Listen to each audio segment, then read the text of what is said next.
Hello everyone, welcome back to my channel నా housie ప్రపంచం. ఈరోజు అయితే బెండిగోలోని గోల్డ్ మైన్కి అయితే వెళ్తున్నాం. ఆ మైన్ పేరు వచ్చేసి సెంట్రల్ దెబోరా గోల్డ్ మైన్. ఈ వీడియోని అయితే 2 పార్ట్స్గా బ్రేక్ చేస్తా. సో ద ఫస్ట్ పార్ట్ వచ్చేసి మైన్ గురించి అండ్ ద సెకండ్ పార్ట్ వచ్చేసి అండర్ గ్రౌండ్ మైనింగ్కి వెళ్ళి గోల్డ్ ఎలా ఉందో చూస్తాం.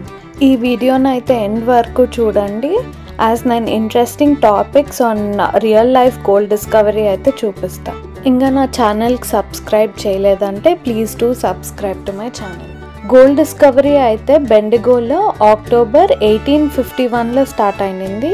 బట్ ఏ గోల్డ్ ఇక్కడ ఆన్ ద సర్ఫేస్ అయితే దొరకలేదు, అన్నీ underground in the quartz రీఫ్లో అయితే దొరికింది. 1880s కంతా Bendigo was one of the wealthiest cities in British umpire.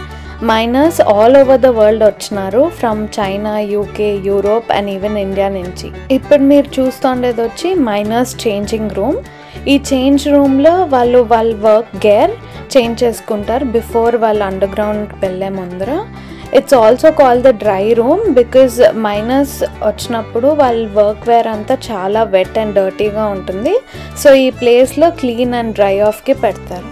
ఈ చేంజ్ రూమ్స్లో బెంచెస్ అండ్ వాచ్ స్టేషన్స్ కూడా ఉన్నాయి, సో దట్ వాళ్ళు షవర్ చేసి ఆ డస్ట్ అండ్ డర్ట్ అని తీసేయచ్చు.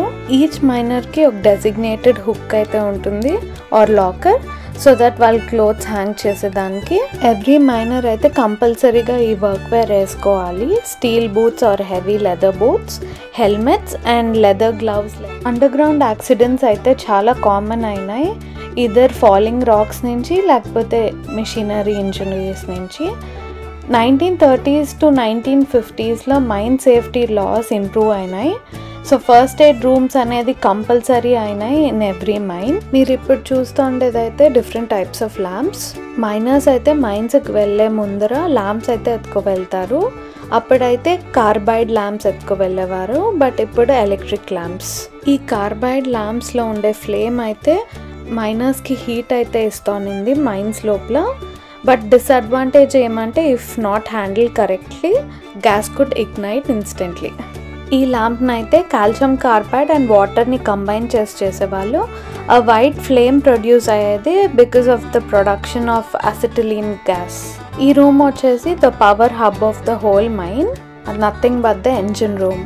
డీప్ అండర్ గ్రౌండ్ మైనర్స్ ఈ మ్యాసివ్ మెషిన్స్ మీదే టోటలీ డిపెండెంట్ ఉండేవాళ్ళు for the power.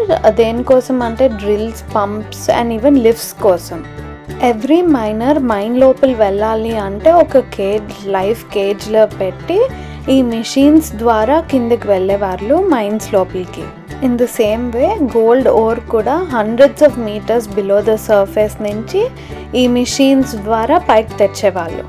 By any case ఈ రూమ్లో ఎనీ ఎక్విప్మెంట్ ఫాల్టీ అయితే it could be death to the miners under ground because air కూడా లోపలి పోదు మైన్స్ లోపలికి. ఈ ఎంజిన్సే మైన్స్ లోపల కూడా ఎయిర్ పంప్ చేస్తూ ఉన్నింది త్రూ హ్యూజ్ ఫ్యాన్స్. ఇది వచ్చేసి బ్లాక్ స్మిత్ షాప్. దీన్ని even the mine workshop అని కూడా అంటారు. మైనర్స్ది పిక్ యాక్స్ బ్రేక్ అయినా ఆర్ కార్ట్ వీల్ బెండ్ అయినా కూడా ఆ ఎక్విప్మెంట్ని పడేసే వాళ్ళు కాదు, వాళ్ళు బ్లాక్ స్మిత్ దగ్గర తెచ్చేవాళ్ళు.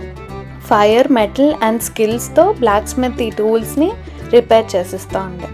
ఈ మైన్స్ ఈవెన్ నైట్లో కూడా ఓపెన్ ఉండేవి. మోస్ట్ మైనర్స్ నైట్లో పడుకునే టైంలో a small set of crew workers 8 hours shift చేసేవాళ్ళు. They were not doing the shift to dig the gold, but they were doing to fight the water. ఈ mines constantly వాటర్తో fill అవుతాయి. ఈ water అవతలు తీయకపోతే టనల్స్ అంతా flood అయిపోతాయి. So ఈ 8 hour నైట్ షిఫ్ట్ మెంబర్స్ అందరూ ఓన్లీ పంప్ చేసేవాళ్ళు వాటర్ అవతలకి, so that the morning shift miners ఈజీగా వెళ్ళి గోల్డ్ మైన్ చేసేవాళ్ళు. నేను హైలైట్ చేసిండే ఏరియా వచ్చేసి దాని కేజ్ అంటారు. ఈ స్మాల్ కేజెస్లోనే miners, equipment and rocks underground మైన్స్కి వెళ్తాయి అరౌండ్ 410 meters ఇన్ 90 seconds. ఇప్పుడైతే ఈ మైన్ మ్యూజియంకి అయితే వెళ్ళిపోతాం. ఈ మ్యూజియంలో చాలా ఇంపార్టెంట్ టూల్స్ అయితే పెట్టారు, like real tools, uniforms, rare photos and even handwritten journals కూడా పెట్టారు. మీరు ఇప్పుడు చూస్తుండేదైతే hand of faith gold nugget. ఇది 27.2 కిలోస్ ఆఫ్ గోల్డ్ ఉంటుంది. కెవిన్ హీలియర్ అనే పర్సన్ మెటల్ డిటెక్టర్ ద్వారా 30 centimetres below the earth surface ఇదైతే కనిపెట్టాడు. సో ఈ నగెట్ యుఎస్ఏలోని గోల్డెన్ నగెట్ క్యాసినోకి అరౌండ్ $1 మిలియన్ సోల్డ్ అవుట్ అయింది. సో ఇది వచ్చేసి handwritten daily record. So everything in order ఏమేమి జరుగుతుందో ఈ రికార్డ్లో అయితే ఉంటుంది. ఫ్రమ్ ఎంత గోల్డ్ అయితే డిగ్ చేశారు, ఎవరెవరు వర్క్ చేశారు, ఎనీ ఇంజురీస్ అయినాయా, లేకపోతే ఎనీ ఇంజనీరింగ్ చేంజెస్ ఏమైనా చేశారా, అన్నీ ఆ బుక్లో అయితే ఉంటుంది. ఆ బుక్ని ఈవెన్ మైండ్ డైరీ అయితే కూడా అంటారు. ఇప్పుడు వచ్చేసి different weights and crucibles around 150 years back వాడుతోంది. ఇప్పుడైతే గోల్డ్ ట్రీట్మెంట్ ఏరియాకి అయితే వెళ్ళిపోతాం. So miners quartz rock underground నుంచి తెచ్చినాక అది గోల్డ్ అయితే ఇమీడియట్గా కాదు, దాంట్లో చాలా ప్రాసెస్ అండ్ ప్రొసీజర్స్ కూడా చేస్తారు ఆ గోల్డ్ తాడానికి. ఈ ఏరియాలోనే ఆ రియల్ గోల్డ్ మ్యాజిక్ అయితే స్టార్ట్ అవుతుంది. ఫస్ట్ అయితే పవర్ఫుల్ స్టాంపింగ్ మెషిన్స్ ఆ రాక్ని అయితే పౌడర్ ఫార్మాట్లో చేస్తుంది. Then water and mercury use చేసి గోల్డ్ అండ్ డస్ట్ని సెపరేట్ చేస్తారు. అండ్ ఆఫ్టర్ ఈ లాంగ్ ప్రాసెస్ ఆ గ్లిటరీ గోల్డ్ అయితే ఫైనలీ వస్తుంది. థ్యాంక్స్ సో మచ్ ఇప్పటి వరకు సపోర్ట్ చేసిండే దానికి. మీరు నా వీడియోస్ ఎంజాయ్ చేసింటే please do like, share and subscribe to my channel. Next వీడియోలో అయితే అండర్ గ్రౌండ్ మైన్ లోపల వెళ్తాం గోల్డ్ చూసేకి. So see you until then.